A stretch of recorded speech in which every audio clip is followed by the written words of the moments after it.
Chapter 1: The Gathering Shadows. The sun was a molten coin slipping behind the wheat-gold fields of Willowford when the first car arrived at Hawthorne Manor. Its silent approach, sleek, silver, and self-driving, barely disturbed the hush that had fallen over the house and its sprawling grounds. From a second-story window, Arthur Pembroke watched the vehicle glide up the gravel drive, its headlights painting fleeting runes on the ancient yew trees. He allowed himself a small, knowing smile as he turned from the view. Downstairs, the drawing room waited, bathed in honeyed light from chandeliers and fire alike, every cushion plumped, every decanter positioned just so. Outside, the world was growing indistinct at the edges. Inside, anticipation crackled as sharply as the logs in the hearth. Vivian stepped out of her car with the poise of someone who had long ago learned to command a room before she even entered it. Her shoes crunched on the gravel, precise and unhurried. She paused at the foot of the steps, taking in the manor's facade, brick darkened by centuries, windows agleam with secrets. She smoothed her coat, set her jaw, and climbed to the door. Arthur was there before she could knock. "Vivian LeClaire," he intoned, voice a blend of warmth and mischief, still punctual to a fault. She raised an eyebrow. "Arthur Pembroke, still prone to hyperbole." He grinned, stepping aside. "Welcome back to Hawthorne Manor. May your wit remain as sharp as ever, and your memory as selective." Inside, Vivian let her gaze sweep over the drawing room, velvet drapes, oil portraits of grim ancestors, the chess table gleaming beneath its glass dome. "You haven't changed a thing," she said, her tone half admiring, half accusatory. Arthur's eyes twinkled. "Some things improve with age, others merely accumulate dust." A second car purred up the drive as they spoke. This one was deep blue, almost black in the dusk. Harold emerged, a tall man whose shoulders stooped slightly under invisible burdens. He paused to adjust his glasses before approaching, his gaze flicking between the manor and the horizon as if weighing which held more ghosts. Arthur met him at the threshold. "Harold Finch, still looking for answers in all the wrong places?" Harold offered a thin smile. "Someone has to ask the questions you're too clever to answer." Vivian laughed softly from behind Arthur. "He's not clever, just evasive." Harold's eyes found hers, and something like relief passed between them. Two skeptics reunited after years apart. Arthur ushered them both inside as another set of headlights crested the hill. Miriam arrived in a flurry of scarves and laughter, her car door swinging open before it had fully stopped. She greeted Arthur with a theatrical curtsy and Harold with a kiss on each cheek. "Darlings, the air here tastes like old stories and unfinished poems," she declared, spinning once in the foyer before catching sight of Vivian. "Oh, you wore navy. I almost did too. Disaster averted." Vivian inclined her head with mock solemnity. "We can't both be tragic heroines." Miriam's smile faltered for just a moment, quick as a blink, but she recovered with a conspiratorial wink. Last came Samuel, who waited until his car door opened itself before stepping out onto the gravel. He moved with quiet deliberation, every gesture measured, every breath considered. He carried nothing but a battered leather satchel and an air of mild discomfort. Arthur greeted him not with words but with an extended hand, which Samuel shook after only a heartbeat's hesitation. "Samuel," Arthur said gently, "it's been too long." Samuel nodded, his gaze flicking past Arthur into the house. "Long enough for old mistakes to feel new again." Arthur clapped him on the shoulder. "Then let us make some fresh ones." The four guests gathered in the drawing room as twilight pressed against the windows. The fire cast shifting shadows on their faces. Glasses clinked softly as Arthur poured drinks with ritualistic care. Vivian settled into an armchair nearest the fire, legs crossed elegantly. Harold took up his usual stance by the mantelpiece, hands clasped behind his back, a posture as defensive as it was familiar. Miriam curled herself on a settee, knees tucked beneath her like a child at story hour. Samuel chose a straight-backed chair by the chess table, his fingers idly tracing patterns in the wood. Arthur remained standing, surveying them with an air of benevolent challenge. "So," he began, "the prodigal's return. To what do I owe this rare alignment of stars?" Vivian sipped her wine and arched an eyebrow. "You summoned us, Arthur. Don't pretend otherwise." "Summoned?" Arthur repeated, savoring the word. "I invited you to witness an ending, or perhaps a beginning." Harold snorted softly. "With you, it's always both." Miriam leaned forward, eyes bright. "Does anyone else feel it?" the manor humming with expectation, as if it remembers us better than we remember ourselves. Samuel's lips twitched in what might have been agreement or discomfort. Arthur smiled enigmatically. Hawthorne does have a long memory, longer than most of us would care to admit. A silence fell then, not awkward but dense, filled with unsaid things. Vivian broke it first. "Do you recall that summer? The one where we locked ourselves in here during that storm? We tried to play chess by candlelight and ended up telling ghost stories instead." Miriam laughed, her voice lilting like wind chimes. "And you convinced us there was a secret passage behind the library shelves. I bruised my knees searching for it." Samuel's voice was unexpectedly clear. "There is a passage, you just never found it." All eyes turned to him. Arthur's smile widened imperceptibly. "Some secrets are best left hidden until they're ready to be found." Harold cleared his throat. "Speaking of secrets, why now, Arthur? Why bring us back after all these years?" Arthur circled behind their chairs like a chess master surveying his pieces. "Because time is running thin, and certain debts must be settled before midnight strikes one last time." Vivian eyed him shrewdly. "You always did love your riddles." "And you always did love solving them," Arthur countered. Miriam leaned over to Samuel, voice low but not quite private. "Didn't you once beat Arthur at chess, the only one among us who could?" Samuel looked down at his hands, a faint flush rising in his cheeks. "Only once," he murmured, "and I think he let me win." Arthur shook his head theatrically. "Modesty ill becomes you, Samuel." Harold interjected, tone probing. "Is this about chess again or something else?" Arthur lifted his glass in salute to them all. "Tonight is about games of every kind." He paused just long enough for uncertainty to settle in their faces before continuing. "One last game at Hawthorne Manor, a contest of wit and will, puzzles and psychological feints." Miriam's eyes sparkled with delight, and something sharper beneath it. "And what are we playing for?" Arthur's smile was maddeningly ambiguous. "For truth, or what passes for it among old friends." Vivian's gaze narrowed. "You mean secrets, if you prefer." Arthur shrugged lightly. Harold pressed further. "What are the rules?" Arthur drew out the moment, letting tension build like static before a storm. "The rules are simple," he said at last, though his tone suggested otherwise. "Each of you will face puzzles, some familiar, some new, some logical, some less so." His eyes lingered on each guest in turn.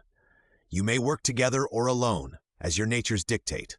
But beware, every move reveals something about yourself and about those around you." Vivian tilted her head thoughtfully. "So it's not about winning?" Arthur chuckled softly. "Winning is always relative at Hawthorne Manor." Miriam clapped her hands once in mock applause. "Bravo! A game without rules, or rather, where the rules are themselves a puzzle." Samuel spoke quietly but firmly.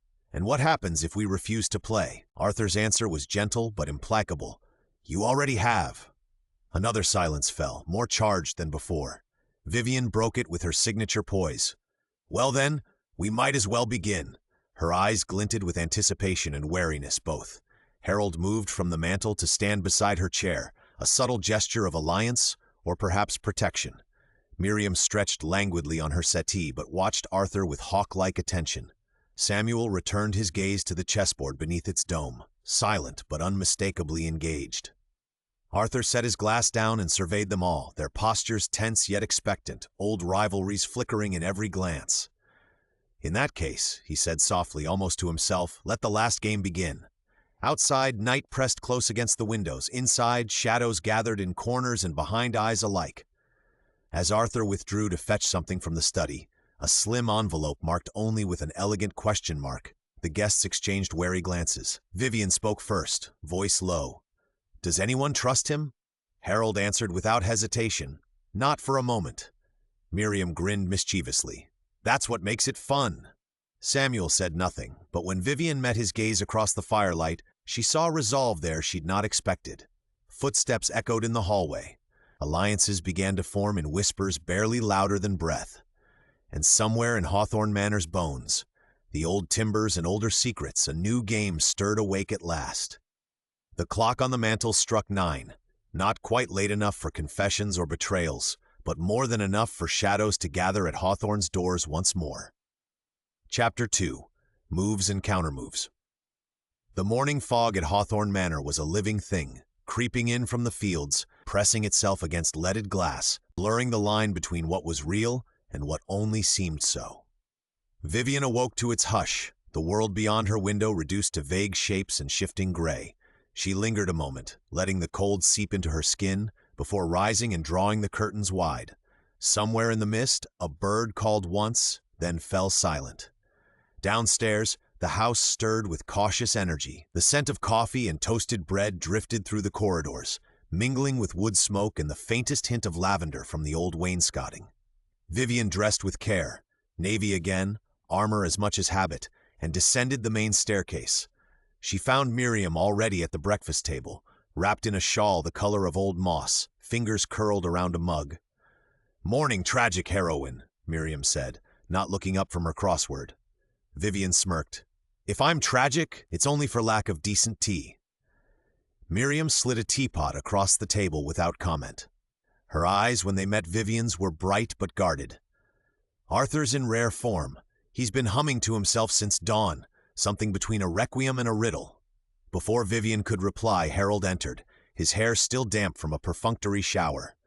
He poured himself coffee, black and unadorned, then hovered at the sideboard as if uncertain whether to join or observe.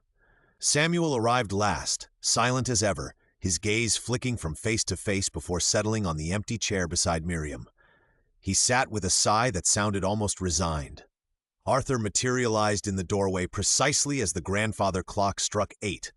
He wore a tweed jacket that might have been fashionable decades ago and carried a small wooden box under one arm.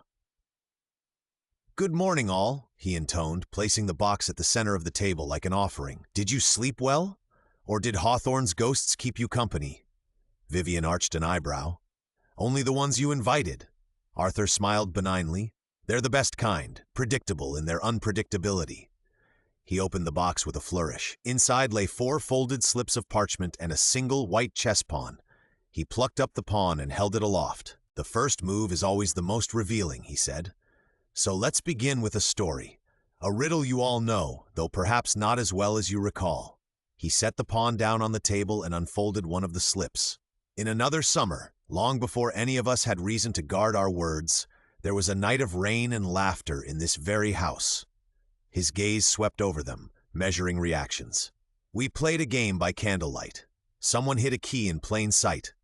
Someone else found it by accident, but no one ever confessed who moved it or why." Arthur leaned forward, voice dropping to a conspiratorial whisper. "This is your first puzzle. Who hid the key that night, and what did they hope to unlock?" A silence fell as dense as fog. Harold broke it first. "You expect us to remember an idle childhood prank?" Arthur shrugged. "Memory is fickle, but motive endures." Vivian considered him coolly. "And if we refuse to play along?" "You already are," Arthur replied, echoing his words from the night before. He divided them with a gesture, Vivian and Harold to the library, Miriam and Samuel to the garden, and left them with only this: "The answer is somewhere you've all forgotten to look." The library was unchanged since their youth.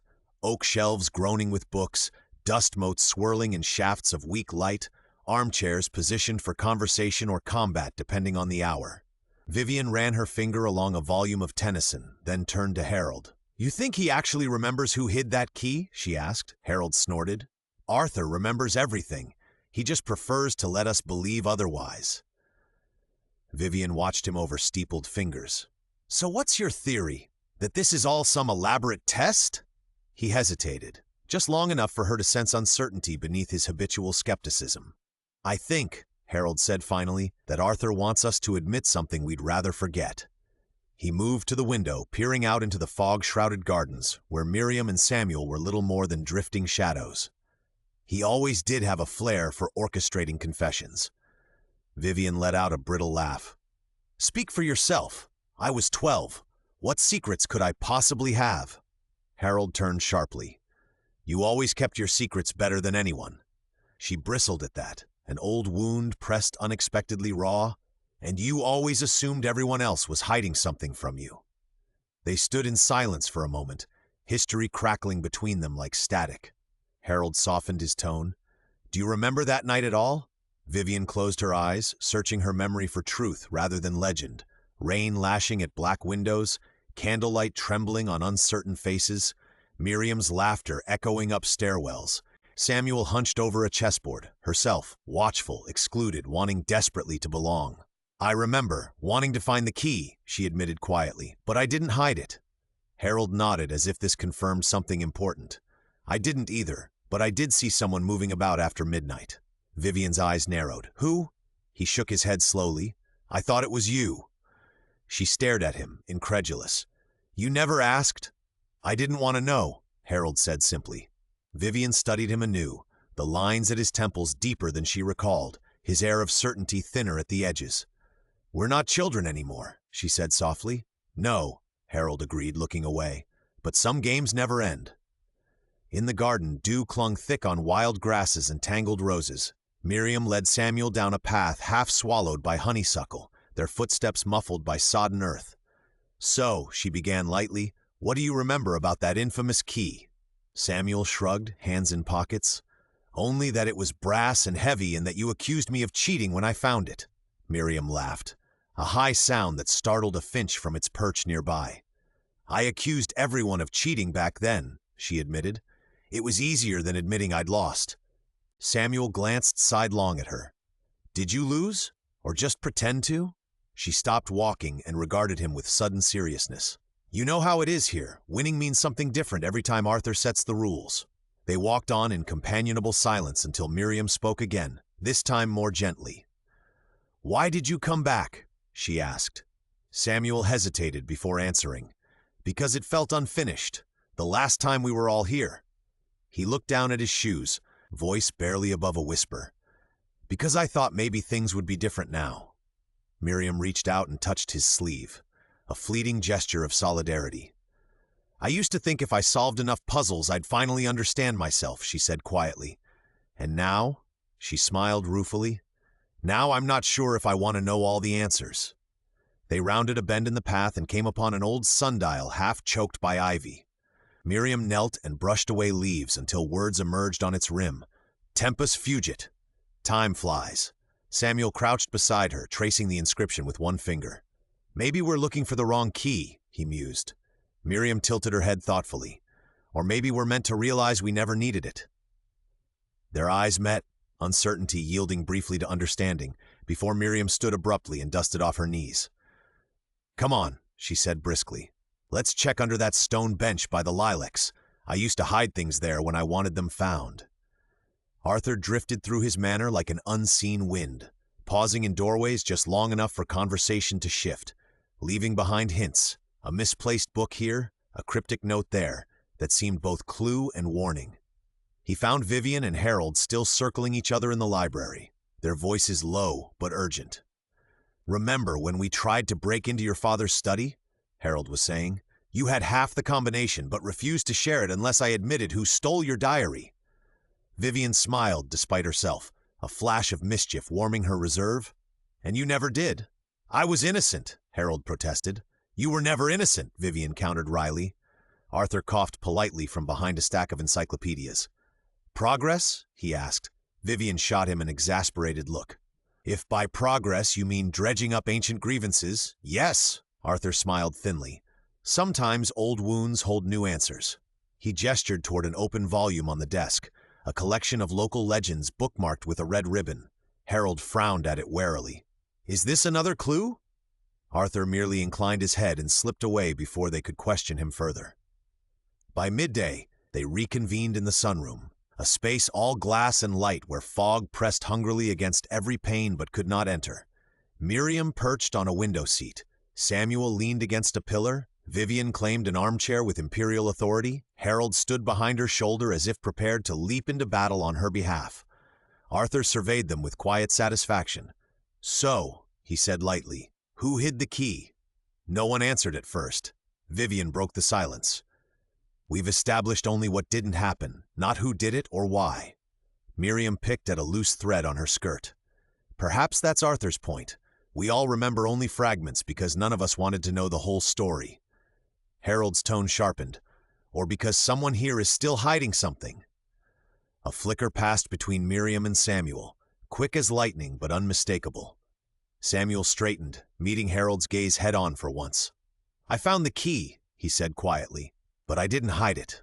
Arthur interjected smoothly. Finding isn't hiding, but it can be just as revealing. Vivian's eyes narrowed shrewdly as she watched Samuel. Did you ever find out what it unlocked? Samuel hesitated, and in that pause something shifted in the room, an old truth straining against silence. It wasn't about unlocking anything, Samuel said finally, voice steady but soft. It was about seeing who would go looking and who would pretend not to care. Miriam exhaled shakily, as if she'd been holding her breath for years. I took it from Arthur's desk, she confessed suddenly. The admission hung in the air like thunder after lightning. I don't even know what I wanted anymore. She looked down at her hands, twisting them together until her knuckles turned white. Arthur nodded gravely but without surprise. And there we have it, he murmured. The first puzzle solved, not by logic alone, but by courage. The others watched Miriam, some with relief, some with something like envy, for being first to breach whatever barrier Arthur had set between past and present. But Arthur was not finished yet. Every answer costs something, he said quietly.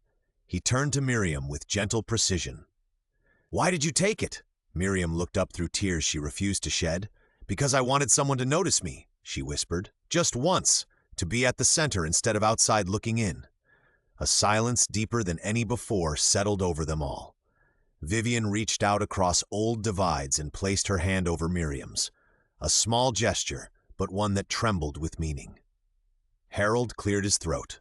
Chapter 3. The unraveling web thunder rumbled low and distant as storm clouds massed over Willowford, their bellies swollen with rain. By late afternoon, Hawthorne Manor was besieged on all sides, wind clawing at the windows, the sky a bruise above the fields. Inside, the house felt at once too large and too close, every corridor echoing with footsteps and unfinished conversations. Arthur Pembroke stood at the top of the grand staircase, watching the storm gather through the stained glass window. The colors, sapphire, garnet, emerald, were dulled by the gloom, fractured into restless shards that crawled across the floor. He seemed for a moment a figure carved from the shadows themselves, patient, inscrutable, waiting for the next move. Downstairs, the guests drifted through the manor like pieces on a chessboard, no longer content to circle politely. The first puzzle had left its mark. Miriam's confession still hung in the air, raw and unresolved. The fragile alliances of the previous night had frayed, every word now carried a sharper edge. Vivian found Arthur in the study, a room lined with dark wood and darker secrets. She closed the door behind her, letting it latch with a decisive click. Enough riddles, she said, voice crisp as frost. What are you really after, Arthur? He looked up from his writing desk, where an antique fountain pen lay poised above a sheet of heavy cream paper. You'll have to be more specific. She crossed to stand before him, hands folded tight. This game, these so-called puzzles, you're not doing this for nostalgia's sake, or even for amusement. Arthur set down his pen and regarded her with open curiosity. You always did cut to the heart of things, Vivian. Tell me, what do you think I want?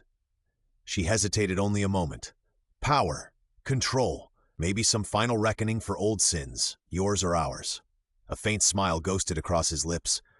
Is that what you believe? That I've summoned you all here to settle scores? Isn't that what you're doing? Her tone softened, but only slightly. You've always wanted to be the one pulling strings. He leaned back in his chair, folding his hands in his lap. Perhaps, or perhaps I simply wanted us all to face what we've become. Vivian's eyes narrowed. Meaning? Arthur's gaze flickered to the rain-streaked window. We spend our lives pretending time is linear, that we can leave things behind simply by moving forward.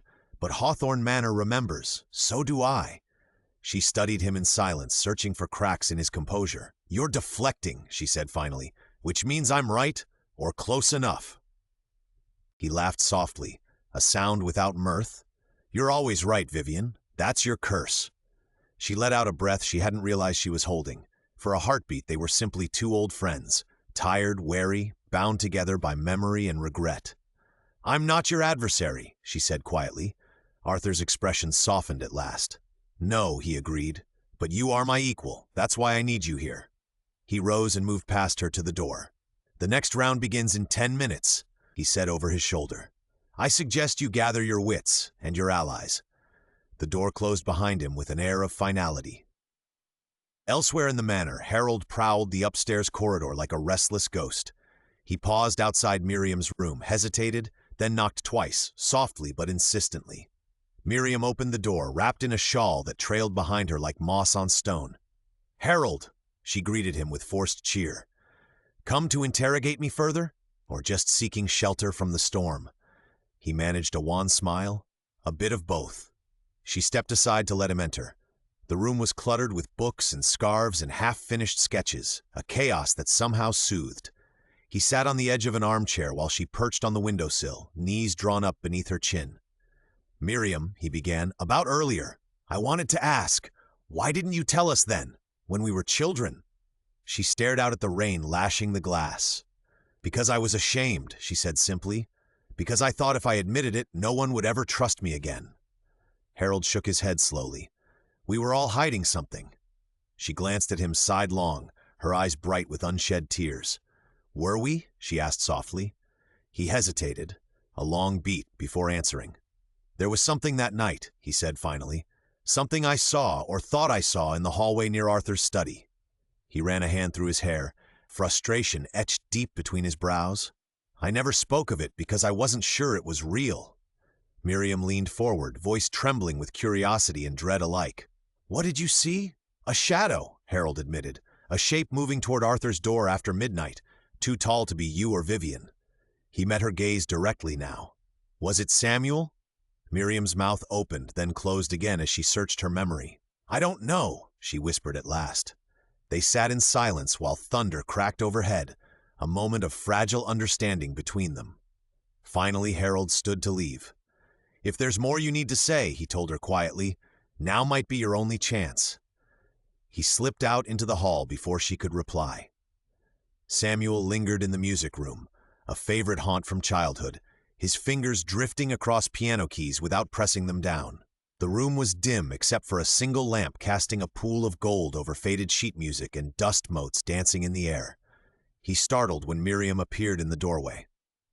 "Do you mind?" she asked gently. He shook his head and gestured for her to join him on the piano bench. For a long moment they sat side by side in companionable silence, the storm's percussion filling the space between words. Miriam broke it first.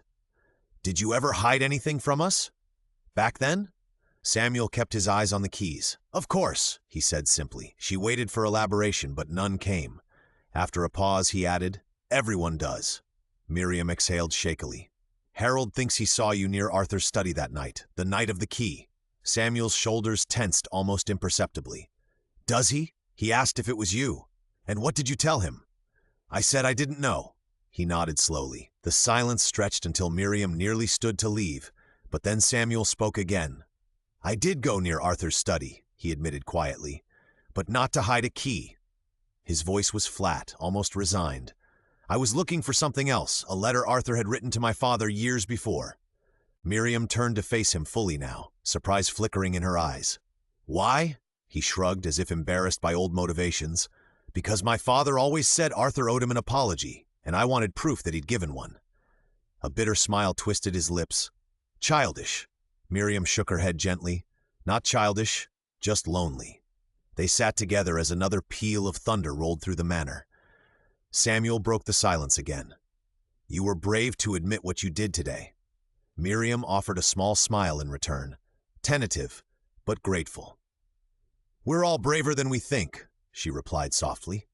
At precisely 5 o'clock, Arthur summoned them all to the parlor, a room of high ceilings and watchful portraits where firelight flickered against storm-dark glass.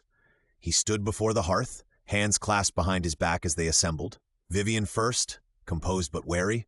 Harold next, coat thrown hastily over one arm. Then Miriam and Samuel together, shoulders squared as if for battle. Arthur waited until silence fell before speaking. "The first puzzle revealed much," he began smoothly. "But now comes the second round, a contest not of memory, but of motive." His eyes glinted as he surveyed them each in turn. "This time, you'll compete directly," he announced. "Each of you will receive a clue pertaining to another guest, a secret kept or a truth concealed." He paused for effect as lightning flared beyond the windows. "You may choose to collaborate or betray, to share your clue or guard it jealously." His voice dropped to a conspiratorial murmur. But be warned, every revelation carries consequences. He produced 4 sealed envelopes from inside his jacket and handed one to each guest. Vivian weighed hers in her palm before breaking the seal with deliberate care. Inside, ask Harold about what happened in Vienna. Her eyes flicked up to meet Harold's. He stiffened imperceptibly but said nothing. Harold opened his envelope next. Ask Miriam why she left Paris so suddenly. His gaze slid sideways toward Miriam, who looked away quickly. Miriam unfolded her slip with trembling fingers. Ask Samuel what he found in Arthur's study that summer night. She inhaled sharply but said nothing aloud. Last came Samuel. Ask Vivian whom she wrote to every Sunday morning. He read it twice before slipping it into his pocket without comment. Arthur smiled benignly as they absorbed their assignments. The rules are simple, he intoned again, though everyone now knew otherwise. You may ask your question at any time before dinner, or not at all. He spread his hands wide. What you do next is entirely up to you. With that, he withdrew, leaving them alone with their secrets and their suspicions. The ensuing hour was a dance of avoidance and ambush. A labyrinth of glances and half-formed accusations played out across drawing rooms and corridors lit by intermittent flashes of lightning. Vivian cornered Harold first in the library, where dust motes spun like stars in candlelight. "Vienna," she said without preamble, voice low but urgent. "What happened there?" Harold's jaw tightened. He looked away toward the rain-spattered window. "It isn't relevant," he muttered. "To whom?" Vivian pressed quietly. He hesitated, then relented with a sigh that seemed pulled from his bones. "It was after university," he confessed at last. "I made a mistake, trusted someone I shouldn't have." His voice hardened with self-reproach. "It cost me more than I care to admit." Vivian waited. When no more was forthcoming, she nodded once, a gesture of acknowledgement rather than absolution. "We've all made mistakes," she said gently before slipping away into the hall. Harold found Miriam alone in the conservatory, tending to a wilting fern as if coaxing life from its brittle leaves might distract her from everything else. "Paris?" he said softly from behind her shoulder. She froze but did not turn around. "You want to know why I left?" Her voice was brittle as glass. Harold nodded, though she couldn't see him. "Arthur seems to think it matters." She let out a shaky breath before answering, "Because I was running, from myself most of all." She turned now, meeting his gaze squarely, despite tears threatening at the corners of her eyes. "I thought if I changed cities I could change everything else too, but I only brought my ghosts with me." Harold reached out awkwardly, as if uncertain whether comfort would be welcome, but Miriam shook her head gently and returned her attention to the fern. "Some ghosts refuse to be exorcised," she whispered.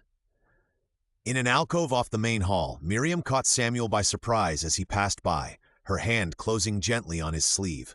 "What did you find in Arthur's study that summer?" she asked quietly. No accusation in her tone, only longing for understanding.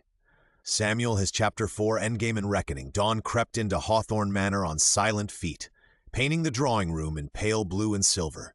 The storm had broken in the night, leaving behind a hush so complete it seemed every sound, each footfall, every breath was magnified. The house felt changed, as if the tempest had scoured something loose from its bones. Vivian stood at the window, arms crossed, gaze fixed on the sodden fields beyond. She wore navy again, but this morning her poise was tinged with fatigue. The others drifted in one by one. Harold, rumpled and unslept, Miriam, wrapped in her moss-green shawl, Samuel, quiet as ever, eyes shadowed but alert. Arthur entered last, moving with deliberate calm, as if he'd been waiting for this moment all his life. They gathered around the long oak table, breakfast untouched. The air between them was dense, expectant, wary, but threaded now with something softer. Arthur took his place at the head of the table and let silence settle before speaking.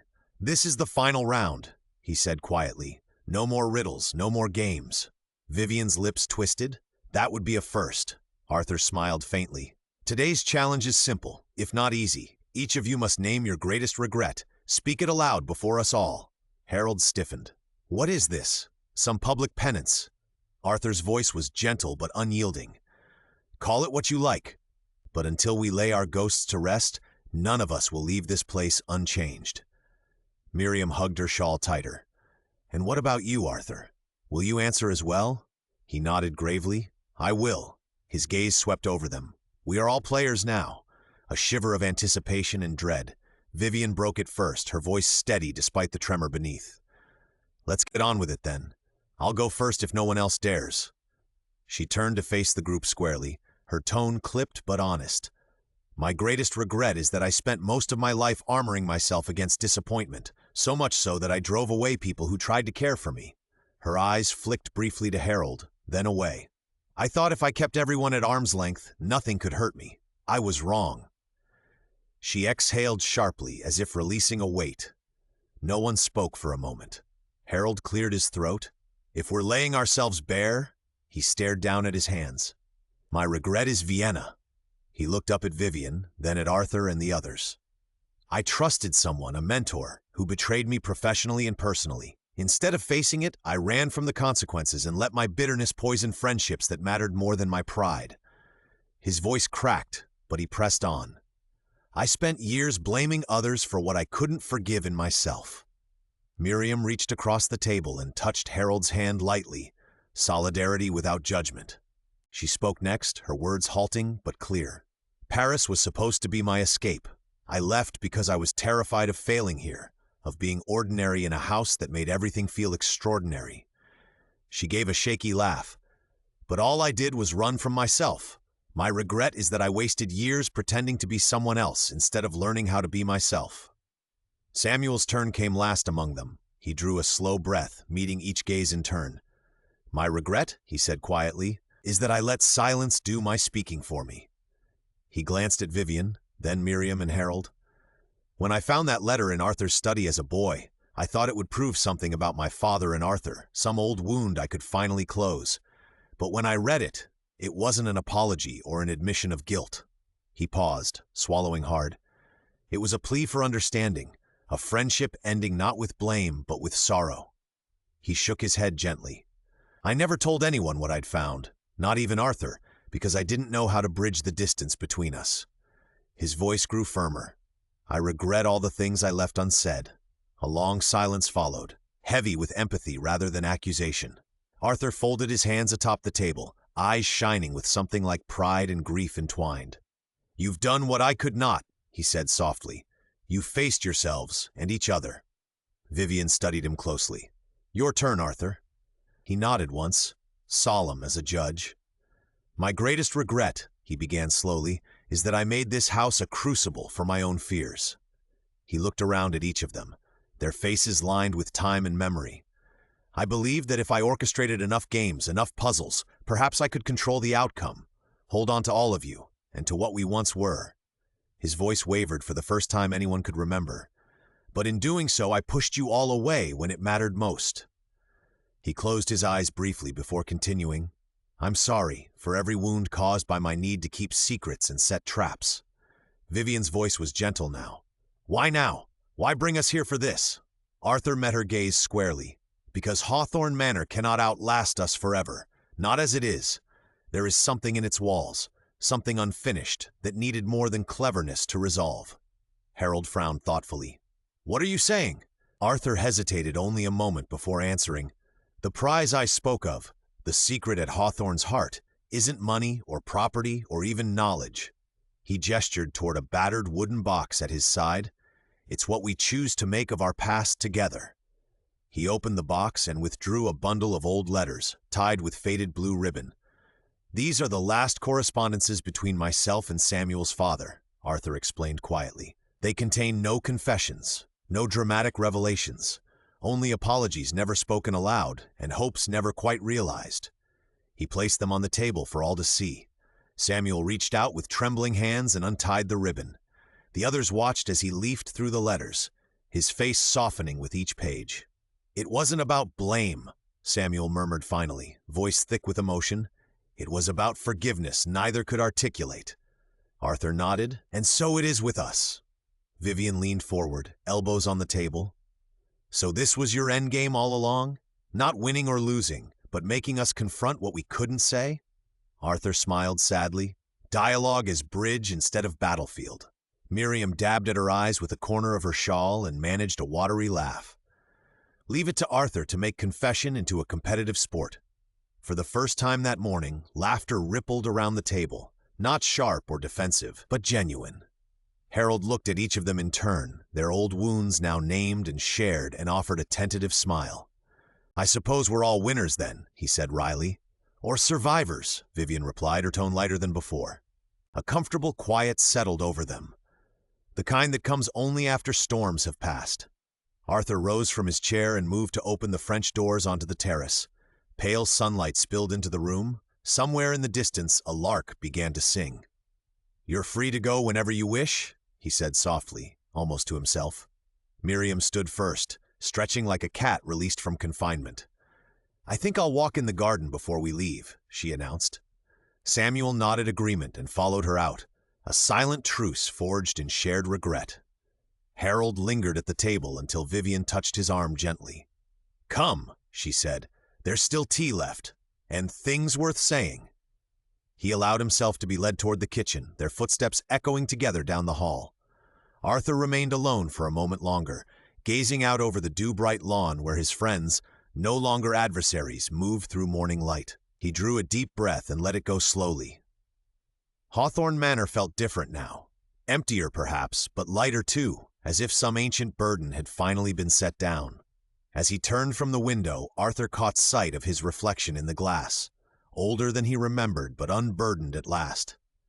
From somewhere deep within the house came Miriam's laughter, warm and unguarded, a fitting benediction for what had passed between these walls. And though questions lingered still, what would become of Hawthorne Manor, whether old wounds truly healed or merely scarred over, the silence left behind was gentle rather than accusing. Outside, beyond field and fog, Willowford stirred awake, a world remade by dawn. Arthur closed the doors behind him with quiet satisfaction, leaving the drawing room bathed in sunlight and possibility. The last game at Hawthorne Manor had ended, not with victory or defeat, but with something rarer, understanding hard-won and hope reclaimed. And somewhere in those wide halls and shadowed corners, new stories waited to be written.